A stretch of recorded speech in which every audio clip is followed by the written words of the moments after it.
오늘 우리에게 주신 하나님의 말씀 구약성경 창세기 19장 24절부터 25절입니다.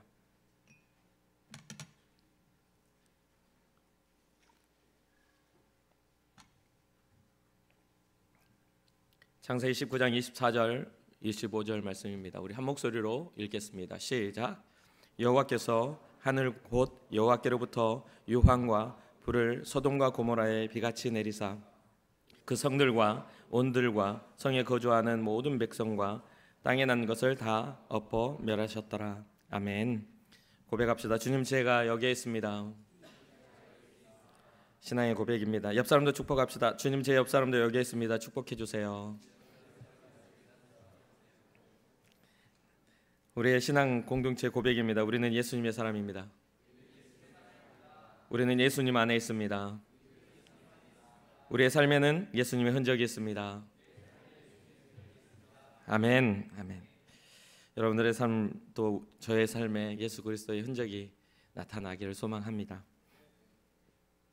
지난 시간 아브라함과 하나님의 만남을 통해서 우리가 살펴본 것은 타락한 성읍 소돔과 또 고모라를 심판하시려는 하나님의 그런 계획, 그 계획 가운데 아브라함이 어떻게 중보자로 나아갔는지를 살펴보았습니다.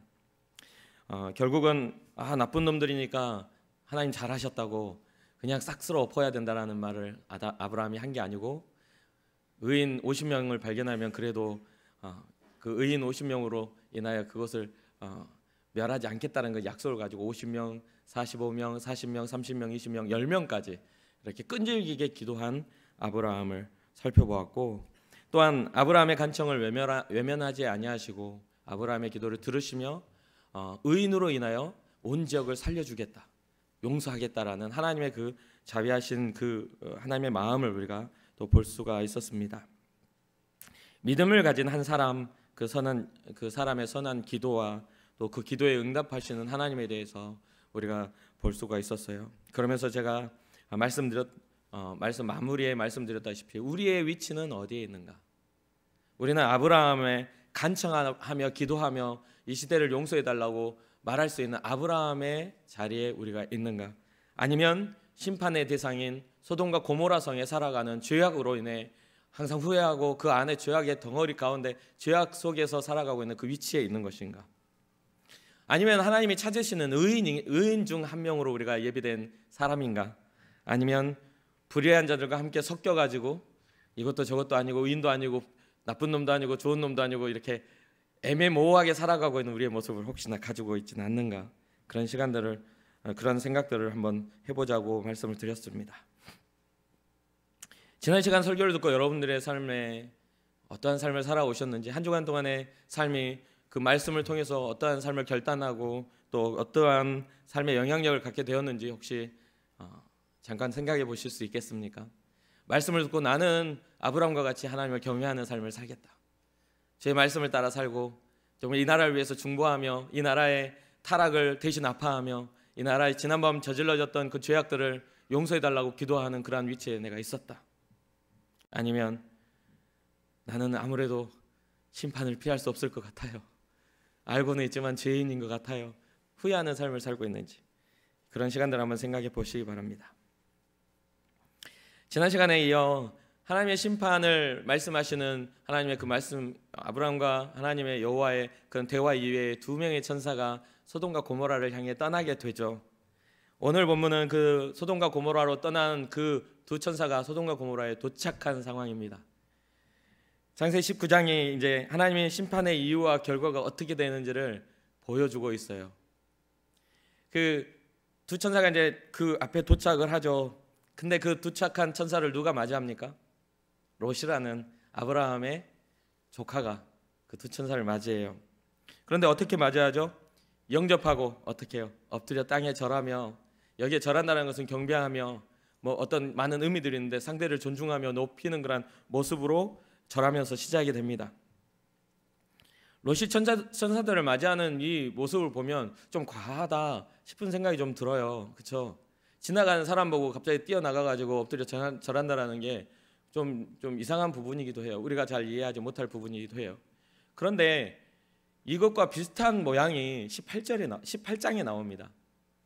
이것과 비슷한 모양이 18장 1절부터 4절에 나와요. 여호와께서 마물의 상수리 나무들이 있는 곳에서 아브라함에게 나타나시니라. 날이 뜨거울 때에 그가 장막문에 앉아 있다가 눈을 들어본즉 사람 셋이 맞은편에 서 있는지라. 그가 그들을 보자 곧 장막문에서 달려나가 영접하며 몸을 땅에 굽혀 이르되 내 주여 내가 주께 은혜를 입을사오면 원하건대 종을 떠나 지나가지 마시옵고 물을 조금 가져오게 하사 당신들의 발을 씻으시고 나무 아래서 쉬소서. 아브라함과 롯은요 삼촌과 조카의 친척 관계에 친척 아브라함이 고향 땅을 떠날 때에 같이 나올 만큼 가까운 사람이기 때문에 이 롯의 모양은 아브라함을 많이 닮아 있었다라고 우리는 추측할 수가 있습니다. 오랜 시간 아브라함과 같이 동행하며 아브라함이 나그네를 대할 때에 또 하나님의 사자들을 만나고 하나님의 사자를 영접할 때 그 모습을 이 롯은 배웠을 거라는 거죠. 아브라함이 내 주여 하며 쓴 단어가 아도나이라는 뜻이에요. 이게 히브리어로 아도나이입니다. 잘 들어보셨죠? 아도나이. 주님이라는 뜻이에요. 근데 이 롯이 말한 이 단어도 똑같은 단어를 써요. 아도나이 이렇게 이야기를 해요. 그래서 우리 집에 들어오셔서 쉬다 우리 집에 들어오셔서 여기에서 머물기를 원합니다. 엎드려 절하고 간청을 해요. 여기에서는 믿음의 사람 아브라함과 또 자기의 욕망을 따라간 롯에 대한 평가가 학자들마다 많이 다르게 표현을 합니다. 아브라함은 하나님의 사람, 하나님을 알아보고 가서 엎드렸지만 롯은 알아보지 못하고 그냥 아브라함을 따라 그냥 영접하는 거였을 거다. 그런 어떤 모습을 모방했을 것이다 라고 이야기를 해요. 그러나 그 부분은 별로 그렇게 중요한 부분은 아닙니다.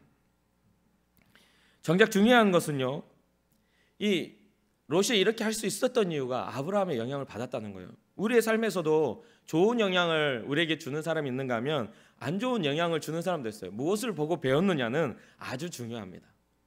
아주 중요해요. 우리는 주변에 선한 영향력을 가진 사람이 필요하다는 것입니다. 여러분과 저의 주변에 선한 영향력을, 선한 기준과 선한 삶을 살아가고 우리에게 선한 걸 가르쳐 줄 수 있는 영향력을 가진 사람이 필요해요.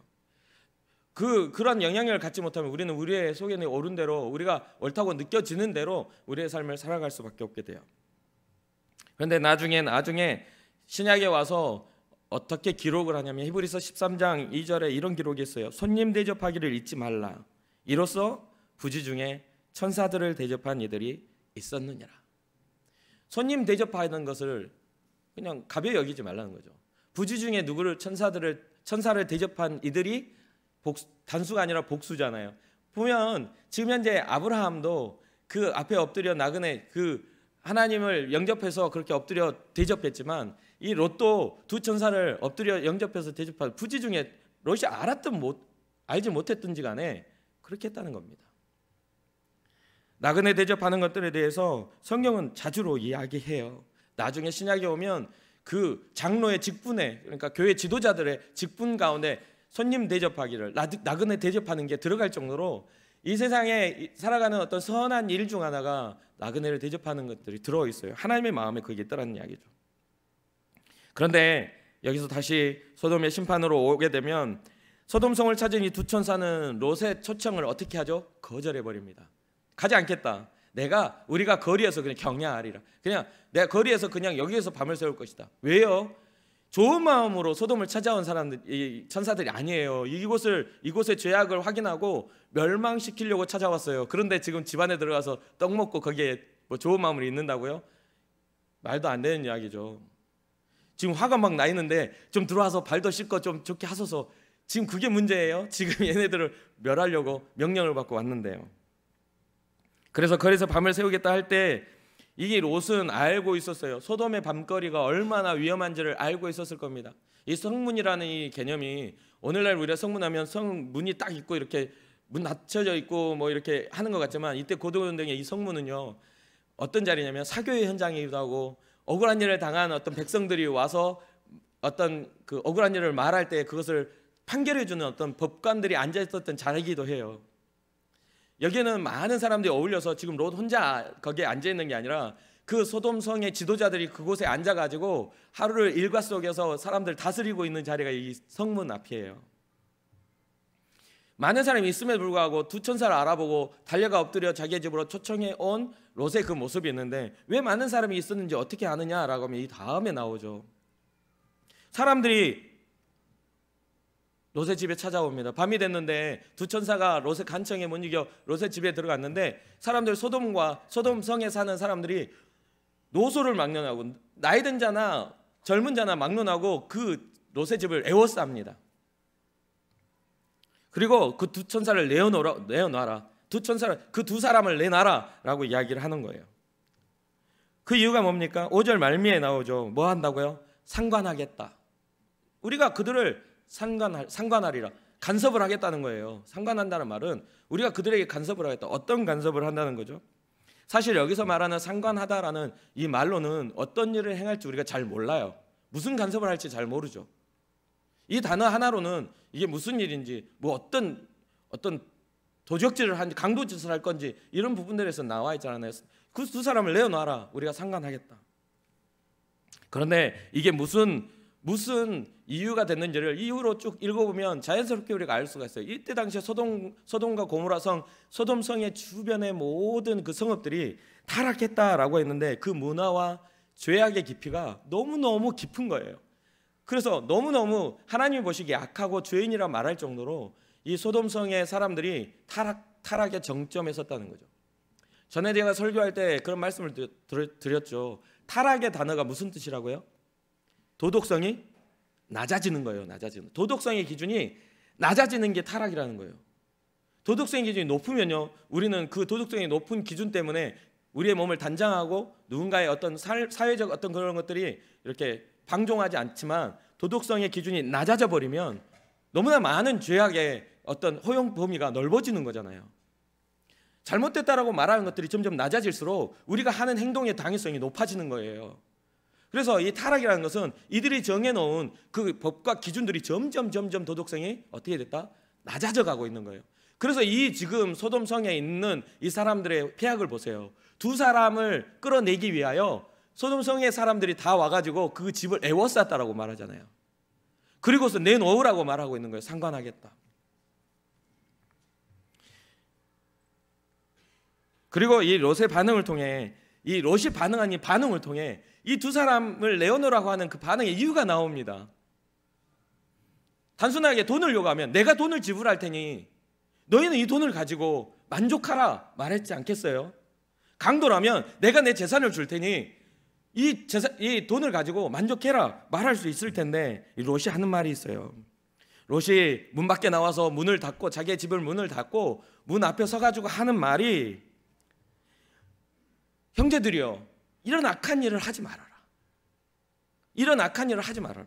그러면서 남자를 가까이 하지 않은 나에게 두 딸이 있는데 이 두 딸을 너희에게 끌어줄 테니 너희의 눈에 원하는 대로 너희가 행하라. 여기서 무엇을 말할 수 있죠? 물질이나 돈을 요구하는 게 아니라 무엇을 요구해요? 성적인 충동적인 부분들을 요구하고 있음을 볼 수가 있어요. 그들의 욕구가, 그 무리의 군중의 욕구가 지금 두 사람을 빼앗아 가려고 하는 그 상관의 의미가 그런 의미를 포함하고 있음을 롯의 대답을 통해 우리가 유추해 볼 수 있다는 거죠. 그들의 욕구를 롯은 알고 있었다라는 거예요. 이런 악한 일을, 악한 마음에 어떤 악한 마음을 가지고 있는지를 롯은 알고 있었다는 거예요. 이런 악한 일을 하지 말아라.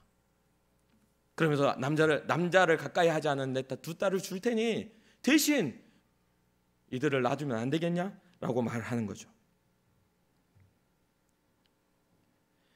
문장에 이어지면 성적인 요구를 하고 있음을 분명하게 나타내 보여주고 있어요. 그런데 소돔 사람들의 반응이 또 어떻게 됩니까? 아, 그러냐고 그렇게 받아들인 게 아니라 오히려 더 격분을 합니다. 더 격분을 해요. 그러면서 너는 문에서 물러나라. 네가 우리 성에 들어와서 살면서 우리에게 옳고 그름을 가르치려고 들어? 좋은 말로 할 때 물러나라. 안 그러면 너부터 가만두지 않겠다. 성경에 분명하게 그렇게 기록해요. 너부터 가만두지 않을 거야. 안 비켜? 이렇게 이야기를 하는 겁니다. 얼마나 위급한 상황이에요. 그러면서 롯을 밀치고, 여기서 보면 강하게 밀치고, 원어적으로도 봐도 강하게 팍 밀치면서 그 문 안으로 들어가려고 합니다. 그때에 문 안에서 두 사람이 롯을 문 안에 있던 두 사람이 문 밖에 있는 롯을 문 안으로 들여보낸 후 사람들의 눈이 어두워졌다. 그래서 그 문을 찾지 못하게 되었다라고 성경은 기록합니다. 그것으로 말미암아 소돔 성이 얼마나 죄악 속에 하나님이 싫어하시는 것에 노출되어 있고 그들의 마음이 완악한지를 검증을 해버리는 사건이 돼요. 그래서 두 천사가 롯에게 뭐라고 하죠? 이제 여기를 멸망할 테니 너희는 너희 가족과 네가 또 알고 있는 사람들, 너에 속한 사람들에게 말해서 이곳을 떠나라. 빨리 떠나가라. 이렇게 이야기를 해요. 그런데 여기서 독특한 사건이 이 두 남자를 가까이 하지 않은 두 여인에게 예비 사위들이 있었어요. 예비 사위, 결혼을 앞둔 예비 사위들이 있었어요. 그래서 이 예비 사위들에게 경고를 롯이 합니다. 하나님의 천사가 이곳을 멸망시킨다고 말씀하신다. 우리 이제 이곳을 떠나가자. 이곳을 벗어나야 한다라고 말하니까 뭐라고 여겨요? 두 사위가 어떻게 여겨요? 농담으로 여긴 거예요. 농담으로. 아유, 장인어른 약간 머리가 이상해지신 것 같아요. 무슨 헛소리를 하고 계세요라고 했겠죠. 아니, 자기 그 딸들이 가가지고 남자친구에게 여기 이제 하나님의 천사가 멸망시킨다고 한데 이제 우리 여기를 떠나야 돼라고 했을 때 좀 너 이상하다, 너 왜 그래? 라고 하면서 농담으로 여겼겠죠. 결국 농담으로 여겨버린 그 결과는 참혹합니다. 어떻게요? 하나님의 심판의 대상이 되고 맙니다. 하나님이 심판하시는 그 자리에, 그 죄악된 자리에서 벗어나지 못한 그들에게 하나님의 심판은 머무르게 되는 거예요. 그렇다면 하나님이 기뻐하시는 믿음의 삶은 어떠한 것입니까? 하나님이 원하시는 믿음의 삶이라는 게 뭐예요? 우리의 마음으로 나는 믿음의 사람이야 라고 내 마음으로 작정하고 있는 것입니까? 아니요. 성경에 보면요, 죄악의 곳에서 떠나가는 거예요. 하나님이 원하시는 믿음의 삶은요, 죄악된 곳에서 벗어나는 것을 하나님은 믿음이라고 말합니다. 그런데 우리는요, 타협하고 있죠. 그 자리에 앉아있으면서 나는 믿음이 있으니까 어떻게 용서는 받겠지, 불덩어리 떨어지는데 기독교인이라고 살아남을까요? 아니, 비행기가 추락하는 비행기에 타 있는데 기독교인이라고 막 슈퍼맨처럼 나와가지고 나는 기독교인 막 이러는 사람이 있어요? 물론 특별한 능력으로 그들을 살리시는 기적적인 은혜가 있을 수는 있어요. 그러한 일들이 일어나요. 하나님의 특별한 계획 가운데 살리시는 은혜가 분명 있습니다. 그러나 대부분의 상황 속에서 불덩어리 떨어진 곳에서 기독교인이라고 따뜻한 게 아니에요. 뜨거워요. 죽어요. 수많은 기독교인들의 순교자들이 던지는 돌에 맞아 죽어요. 그럼에도 불구하고 그들이 순교하는 이유는 더 나은 본향을 향하여, 더 나은 하나님의 나라를 향하여 자기의 생명도 포기하고 주님 앞에 나아가는 그런 믿음에 있어요. 이쪽으로 와, 그러면 우리가 용서해 줄게. 야, 안 믿는다고 하고 이쪽으로 오면 되는 거잖아. 야, 술 그냥 들기만 하라고, 들기만. 모양은 좀 분위기 깨지 말고 모양은 좀 같이 어울려줄 수는 있는 거잖아. 그렇게 이야기를 할 때 우리는 거기에서 타협점을 찾죠. 마시지 않으면, 들기만 하고 마시지 않으면 되겠지. 내 몸 안에 알코올이나 내 몸 안에 더러운 것들이 들어오지 않으면 되겠지라고 하지만 하나님이 말씀하시는 그러한 죄는 그게 아니에요. 거절하는 거예요. 거절하는 거. 그것에 우리가 동조하는 게 아니라, 아닙니다. 나는 크리스찬이라, 나는 하나님을 섬기는 자라, 나는 그것을 하지 않겠습니다라고 이 내 마음에 하나님이 기뻐하실 만한 믿음의 일들을 과감하게 드러내는 것이라는 겁니다. 그런데 여기에 보면 16절에 살펴보면 롯의 태도가 좀 우리가 주목해 볼 필요가 있어요. 밤이 지나고 동이 터오를 때에 시간이 되었어요. 그래서 천사가 롯을 재촉합니다. 어떻게 해요? 그렇게 지체하다가는 성의 멸망과 함께 너도 멸망당하겠다. 좀 빨리 움직여라 라고, 빨리빨리 움직여, 빨리 성을 탈출해라 라고 하는데 어떻게 하죠? 롯이 빨리 움직이질 않아요. 지체했다라고 말이 나와요. 당장 멸망이 눈앞에 다가왔는데도 주섬주섬 뭐 하고 있어요? 이것도 챙기고 저것도 챙기고, 아유, 여기 좋은 땅을 내가, 이 좋은 집을 내가 여기 가야 돼? 주저하고 있는 거예요. 주저하고 있는 거예요. 여러 가지 이유들이 있고 그 지체하는 이유가 나오진 않지만 지금 멸망이 다가왔는데도 불구하고 문구적대고 있다는 거죠. 서두르지 않아요. 우리가 이것에 대해서 많은 걸 상상할 수 있지 않습니까? 왜 서두르지 않았을까라는 생각을. 우리도 우리의 삶의 현장에서 어떤 좋은 만남이라 생각하는 것들 속에서 그곳이 죄악된 곳임에도 불구하고 그 사람과의 관계를 깨지 않기 위해서 그 관계를 지지부진하게 계속 유지하고 있는 우리의 모습을 볼 수 있지 않습니까? 지지부진해요. 단호해져야 할 믿음의 결단이 일어나지 않아요. 하나님을 선택하겠다라는 아브라함과 같은 믿음의 결단이 일어나지 않아요.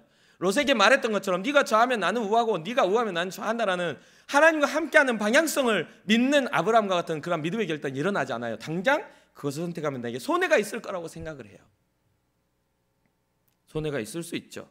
그러나 그 결과는 하나님이 책임지신다는 것을 우리는 잊지 말아야 합니다.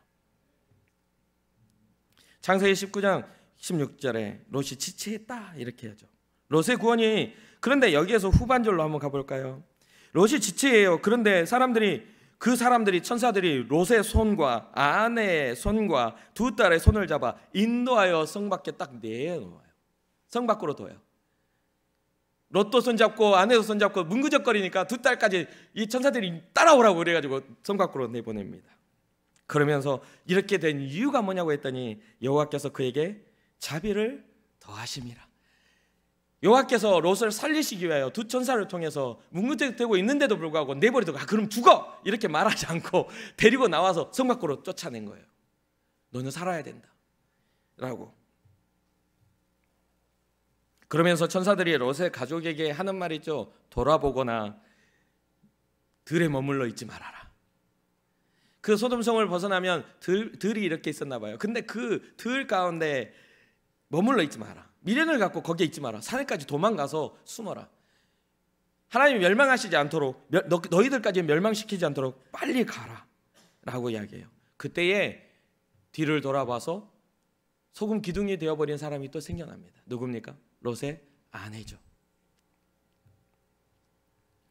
롯이 피한 후에 오늘 본문에 하나님의 심판이 일어납니다. 그것 가운데 유황과 불의 심판이 일어나며 모든 땅과 그곳에서 거주하는 모든 사람들이 다 죽게 되는, 그 땅이 다 뒤집어 엎어지는 그런 일들이 나타나요. 여기서 우리가 한 가지 생각해 보아야 될 것은, 오늘날 우리가 이 문화를 이렇게 소돔과 고모라의 이야기를 하면 모르겠어요. 한 100년 전에, 그때는 모르겠지만 지금 이 과학적인 발달이 일어나고 뭐 유성이네 뭐 하늘에서 어떤 뭐 이런 우주적인 그런 것들을 알고 있는 우리는 그 하늘에서부터 유황과 불이 내렸다고 하면 과학적으로 생각하고 있을지도 몰라. 아, 유성이 떨어지면서 대기권을 이렇게 들어와 가지고 다 불타지 않아 가지고 그게 남아 가지고 뚝뚝 떨어졌나 봐. 막 이런 어떤 과학적으로 그걸 합리적으로 그거를 막 이제 계산하고 막 이게 어떤 그런 것들이 우연의 일치로 또 그렇게 될 수도 있어라고 생각할 수 있겠어요. 하나님의 세계는 육과 영과 혼이 공존합니다. 왜냐하면 예수 그리스도가 다시 살아나심이 그 증거입니다. 예수님의 부활이 그 증거예요. 영혼만이 남아있는, 뭔가 뭐 보이지 않는 그 영적인 세계 가지고 막 이렇게 있는 게 아니라 형체를 가진 그러한 존재로서 하나님의 나라가 존재한다고 성경은 기록하고 있어요. 죽은 자의 부활도 다시 형체를 가진 부활을 이야기하고 있어요. 그렇죠? 옷을 입어요. 세마포 옷을 입는다고 나와요. 옷이라는 게 뭡니까? 형체가 없다면 입을 필요가 없죠. 형체의 부활이에요. 육과 영과 혼이 다 존재하는 그런 나라입니다. 그런데 오늘날 우리는 육적인 죄로 인해서 이 육의 가치가 되게 상실되어졌어요. 이제는 우리의 육체는 흙으로 다시 돌아가야 할 그런 육체가 되어버렸습니다. 그렇다 보니까 자꾸만 하나님의 나라도 영과 육을 나눠서 영적인 세계로서 이렇게 해석하려고 드는 경향들이 강해요. 그러나 성경은 분명히 기록합니다. 이 세상의 모든 물질적인 세계를 창조하신 이가 누구? 하나님이시라고. 모든 걸 창조하신 이가 하나님이시라고. 우리가 누리고 우리가 살고 있는 모든 세계를 창조하신 이가 하나님이시다. 그 하나님이 이제는 소돔과 고모라를 심판하셨던 것처럼 다시 오실 예수 그리스도를 통해 우리의 삶을 심판하실 것이다라고 성경은 기록하고 있어요. 계속해서 경고하고 있어요. 그러한 경고에 우리가 그것을 농담으로 여기거나 가벼이 여기거나 설마라고 이야기를 하고 계속해서 죄악된 그곳에서 우리가 머물러 있다면 그 불덩어리가 떨어질 때 우리는 멸망당할 수밖에 없다는 것입니다. 사랑하는 청년 여러분, 우리의 인식이 인식하는 우리의 인식이 바뀌어야 돼요. 모든 것을 다 영적으로 해석하지만 그 영적인 것으로만 해석되어져서 끝나버리면 안 돼요. 모든 물질적인 우리의 삶도 창조하신 이가 하나님이시기에 영적인 것으로만이 아니고 우리의 삶도 주장하시고 인도하시고 주관하신 이가 하나님이심을 믿어야 한다는 겁니다. 우리에게 일어나는 일을 그냥 허투루 넘겨서는 안 돼요. 하나님이 우리의 삶을 주도하신다, 나의 길을 인도하신다고 믿는다면 언제나 하나님이 삶 속에서 우리에게 주시는 사인을 민감하게 기도함으로 물어봄으로, 하나님께 기도로 물어봄으로 깨달아야 된다는 거예요. 사랑하는 청년 여러분, 우리는 믿음으로 바라봐야 합니다. 현실 너머의 세계, 하나님의 나라가 당장 우리의 눈에 보이지는 않지만 현실 너머의 세계가 있음을 우리는 바라봐야 돼요. 하다못해 우리가 보지 못하는 것에 있어서 영향력을 미치는 게 얼마나 많습니까? 이것만 해도 그렇잖아요. 여기서 TV를 끄는데 여러분 그 광선을 봅니까? 못 보잖아요. 그런데도 저쪽에서는 TV가 꺼져요. 우리가 만든 모든 세계 가운데서도 우리가 우리의 생각이나 우리의 것들로 보이지 않는 것들이 너무 많아요. 우리는 그걸 인지하고 이것의 역할을 알고 있기 때문에 신기해하지 않고 당연한 것으로 받아들이지만, 아니 뭐 아프리카나 아니면 미개의 어떤 제3종족 가가지고 이걸 해보세요. 마술사죠. 우리가 보기에는 아주 가볍고 우스운 일이지만 그들이 보기에는 놀라운 일이지 않겠어요? 하나님을, 이 세상을 만드신 하나님의 역사와 능력이 나타나는 데 있어서 그 위대한 일, 기적이 나타나면 우리는 깜짝 놀랄 것입니다. 그런데 하나님의 세계에서는 당연한 거예요. 이게 바로 믿음으로 바라본 믿음의 상식인 겁니다. 적어도 우리는 믿음의 상식을 가지고 있어야죠. 믿음의 상식 가지고 있어야죠. 우리의 세상의 상식이 아닌 하나님의 마음의 상식을 가지고 살아가야 되지 않겠습니까? 소돔과 고모라는요, 극히 비도덕적이고 쾌락을 추구하는 죄악이 깊이 빠져 있었어요. 그리고 또 하나는 뭐가 있냐, 그들은 악을 행하는데 굉장히 빨랐어요. 그들이 천사가 들어간 후에 밤이 되면서 하루도 지나기 전에 그곳에 와가지고 그들의 욕망과 쾌락에 대해서 빠르게 반응하며 그들을 해하려고 그들이 움직였다는 거예요. 오늘날에도 많은 악한 일은 굉장히 빨라요. 선한 일은 계획하고 또 계획해도 이루기가 정말 어려워. 선한 일에 대한 계획은 이루기가 어려워. 그러나 악한 일은 굉장히 빨라요. 아침에 일어나서 사랑하는 이에게 웃는 얼굴을 보여주는 것 되게 쉬울 것 같지만 어려워요. 그러나 아침에 일어나서 짜증내는 건 진짜 빨라요. 조금만 건드려도 기분 나빠지는 게 사람이라서. 그렇지 않습니까? 하루의 일과를 열심히 살고 힘들게 살고 집에 들어가 사랑하는 이들을 향해 웃어줄 수 있는 거 진짜 어려워요. 그런데 힘들었다고 짜증낼 수 있는 거 진짜 빨라요. 누가 시키지 않아도 짜증내는 건 잘해요. 화내는 거 잘해요. 지난번 말씀드렸죠. 어떤 이는 선만 돼도 화낼 준비가 된 사람들이 있다고. 그게 우리일 수도 있어요. 그러나 선한 일은요, 굉장히 힘든 것을 극복해야 돼요. 힘들었는데 들어가서 웃어주려면 힘든 걸 극복해야 돼. 내 마음이 힘들지만 내가 좋은 곳으로 상대에게 해주겠다라는 그런 작정이 필요하다는 거죠. 사랑하는 청년 여러분, 소돔과 고모라의 불심판은 노아의 대홍수처럼 온 인류를 물로 막 심판하시는 것처럼 그 사이즈가 그렇게 크지 않아요. 스케일이 크지 않아요. 소돔과 고모라는 그 성읍과 성 주변의 어떤 그 스케일이 되게 작아요. 불심판으로 그 땅이 엎어지는 일들이에요. 그럼에도 불구하고 이것은 다시 오실 예수 그리스도의 그 심판에 대한 경고이기도 합니다. 이것을 통해서 우리가 악한 일에 대해서 어떻게 반응해야 하는지를 가르쳐 주시는 정말 거울이기도 한 거예요. 자, 여기에서 한 번 더 생각해 봅시다. 롯이라는 이 사람이 그 악한 사람들의 욕을 듣잖아요. 자기를 막 너부터 해야겠다 하는데도 불구하고 이 롯이 그들에게 하는 말이 형제들아, 이런 악한 일을 행하지 말아라 하면서, 형제들아 하면서 그들을 형제로 생각해요. 자기를 죽이고 자기를 해하고 자기의 쾌락을 이렇게 자기의 쾌락을 충족시키겠다라고 위협하는 사람들에게 나가가지고 형제들아 라고 이야기하고 있는 거예요. 화친을 맺으려고 해요. 더 좋은 관계를 가지려고 해요. 그럼에도 불구하고 악한 그들은 그것을 용납하지 않습니다. 여러분과 우리는 어떻습니까? 그러면서 그 죄악된 것을 막으려고 롯 자신도 더 큰 죄로 인해 그것을 막으려고 해요. 어떻게 해요? 자기의 두 딸, 남자를 가까이 하지 않는 두 딸을 내어줄 테니 이러지 말아라. 나그네를 보호하려고 자기의 딸들을 포기하는 그런 어리석은 아비의 모습을 보여주고 있어요. 물론 오늘날 우리의 상황으로는 이해할 수 없는 부분이기도 하겠죠. 그러나 하나님은 그 방법을 기뻐하시지 않으셨을 거라고 확신합니다. 악한 일을 위하여 더 악한 일로 그걸 해결한다고요? 아니요. 주님의 일은 온전히 하나님의 뜻과 섭리와 선한 일들로만 해결될 수가 있어요. 주님의 일은 믿음으로만 해결될 수가 있어요. 주님의 뜻에 합당한 그러한 삶으로만 해결될 수가 있어요. 유다서 1장 7절에 보면 소돔과 고모라와, 나중에 신약성경 유다서 1장 7절을 보면 소돔과 고모라와 그 이웃 도시들도 그들과 같은 행동으로 음란하며 다른 육체를 따라 가다가 영원한 불의 형벌을 받음으로 거울이 되었느니라.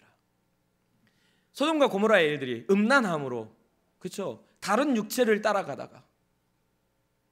사랑하는 청년 여러분, 오늘 우리도 이 소돔과 고모라와 같은 상황과 같은 처지에 우리 처해 있습니다. 어른들이 가끔 세상 돌아가는 꼴이 말이 아니라는 그런 말씀을 하시거든요. 그러면 무엇 때문이죠? 정상적인 도덕성을 상실해가는 이 세대를 바라보며 아이고 말세라고 말할 수도 있어요. 그런데 요즘에는요, 가끔 어른들도 말세의 증거가 되기도 하더라고요. 뭐냐면 어른들이 본을 보이고 도덕성, 바른 것, 올바르고 가치 있는 것들을 가르쳐야 되는데 오늘날 어른들이 더 해요. 더 심해져 있어요. 더 격한 감정에 좋은 것들로 자녀들에게 주질 않아요. 믿음의 사람이라 하나 자녀들에게 믿음을 가르쳐 주지 않아요. 주님만이 참 길이고 진리고 생명이라고 말해줘야 할 믿음의 어른들이 더 이상은 학원 가는 것에 그것을 저버려요. 공부하는 거에 저버리고 성공에 목말라 있는 그런 모습들로, 야 나중에 다 성공한 다음에 말하면 다 들어줘. 교회에서도 돈 많은 사람 이야기 다 들었지 좀 못 사는 사람 이야기 듣지도 않아. 이렇게 가르쳐요. 실제로요. 그러나 제가 목사지만 미안하지만 사랑하는 청년 여러분, 그런 사람들 천국 못 가요. 그건 믿음이 없는 거예요. 믿음이 있다고 생각하십니까? 그런 신앙과 개념이 믿음이라고 말할 수 있어요? 만약에 그게 믿음이라면 정말 비참하죠. 순교자들의 순교의 피가 비참한 거예요. 앞서가서 이 땅 가운데 복음을 뿌리려고 피 흘리면서 이 땅 가운데 복음을 증거한 그 사람들의 그 증거가 정말 비참해지는 거예요. 사랑하는 청년 여러분, 우리는 믿음을 세워야 합니다. 하나님이 기뻐하시는 그 일을 위하여 죄악된 곳에서 우리의 발걸음을 옮겨야 합니다. 하나님 기뻐하시는 그 자리로 우리를 돌이켜야 합니다. 그게 회개입니다. 하나님 기뻐하시는 일에 반응해야 합니다. 마지막으로 우리가 생각하면 오늘날 핫 이슈 중에 하나가 동성애에 관련된 일이죠. 동성애요. 그래서 많은 청년들이, 또 많은 대학생들이, 많은 사람들이 동성애를 그럴 수도 있다고 이야기를 하면서 인정해주는 그런 분위기와 문화가 흐릅니다. 그래서 많은 곳에서 동성애 축제가 일어나고 동성애에 대해서 홍보를 하고 전 세계적으로 그런 일들이 막 불릴 듯 일어나요. 그런데 그 이면에 그것에 대해서 지적하고 있는, 그것은 잘못됐다고 말하는 그런 모든 단체들이 대부분이 기독교인들이에요. 하나님의 만들어 놓으신 섭리를 벗어나서는 우리는 안 된다라고 말하고 있어요. 그러니까 세상에서는 기독교인들을 더 손가락질하죠. 저 이기적인 종교라고, 지네 말만 옳다고 이야기한다고 이야기하면서 손가락질합니다. 그러나 그런 손가락질이 우리로 하여금 순교자의 피를 흘리게 한다 할지라도 우리는 하나님이 기뻐하시는 말에 대해서 우리는 물러서지 말아야 된다고 저는 믿습니다. 많은 사람들이 그것이 옳다고 말하지만 제 자신도, 제 신앙의 고백으로는요, 이 동성애는 절대로 옳지 않습니다. 절대적인 반대입니다. 전 자녀가 넷이잖아요. 근데 넷다 나중에 우리 아들이 지금은 여자친구를 사귀고 있지만 갑자기 남자친구라고 하면서 결혼하겠다고 데려오면 정말 슬플 것 같아요. 저는 있을 수가 없는 얘기죠. 우리 딸이 지금은 연지곤지 막 찍고 있는데 갑자기 머리를 자르면서 내가 남자야 그러면서, 그럼 깝깝할 노릇 아닙니까? 남에게 일어난 일이면 아무렇지 않지만 내게 일어난 일이라면 큰일이라고 생각을 해요. 대부분 사람 그렇게 이야기해요. 근데 남에게 일어나도 큰일입니다.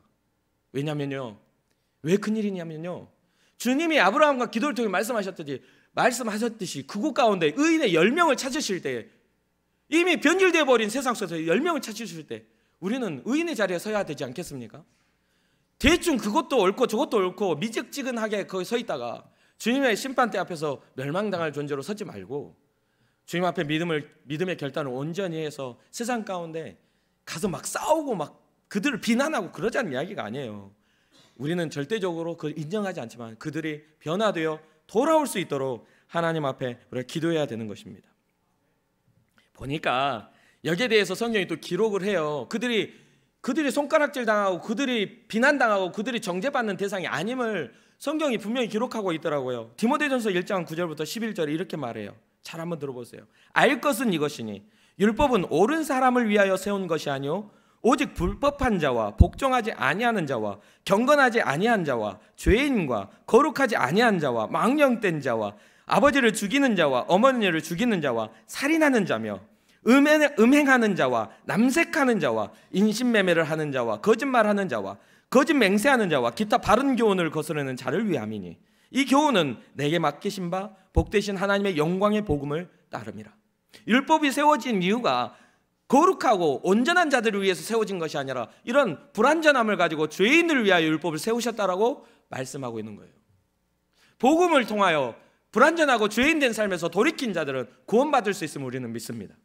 그리고 그 일을 위하여 우리는 기도하고 우리는 바라보고 우리는 꿈을 꾸고 하나님의 마음으로 세상을 바라볼 수 있어야 된다는 거예요. 대충 타협하고 그들과 좋은 관계를 맺기 위해서 좋은 소리 하지 말고요. 그래도 싸우자는 이야기 아니라는 거 알죠?